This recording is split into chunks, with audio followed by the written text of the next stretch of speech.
મુખ્યમંત્રી ગ્રામ સડક યોજના અંતર્ગત ₹5.38 કરોડના ખર્ચે કામરેજ 4 રસ્તા પોલીસ ચોકીથી બાપા સીતારામ ચોક સુધીના 4 lane CC road, divider, paver block તથા એક બાજુ પ્રીકાસ્ટ ગટરની કામગીરીનો શિલાન્યાસ રાજ્યના શિક્ષણ મંત્રી અને કામરેજ વિધાનસભાના લોકપ્રિય ધારાસભ્ય શ્રી પ્રફુલ્લ પાનસેરિયાની ઉપસ્થિતિમાં અને સ્થાનિક અગ્રણી બહેનોના હસ્તે ભવ્ય રીતે કરવામાં આવ્યો।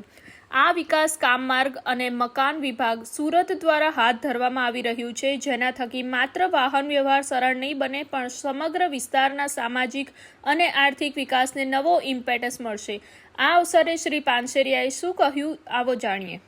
ગામમાં 2000 ઉપર પાકા મકાનો એ પરિવારને આપણે આપી દીધા છે।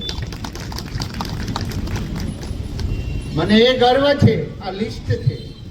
મેં 48 રોડમાં 10 બાકી છે, 48 માં રોડના અમારી ટીમે ખાતમુહૂર્ત કર્યું ને બધી જગ્યાએ બહેનોએ શ્રીફળ વધાર્યા છે, જેની કિંમત છે 77.91 કરોડ રૂપિયા આજે પૂર્ણ થઈ ચૂક્યા છે।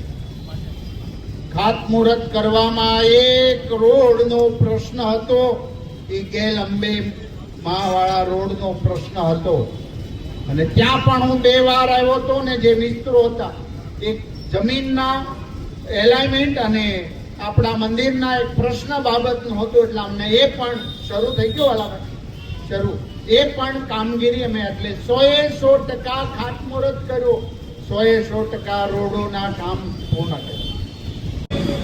વચ્ચે ડિવાઈડર પણ છે।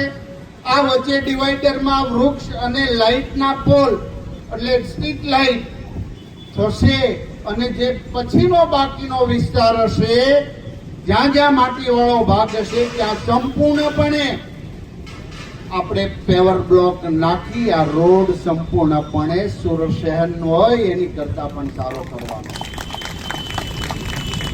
આ રોડમાં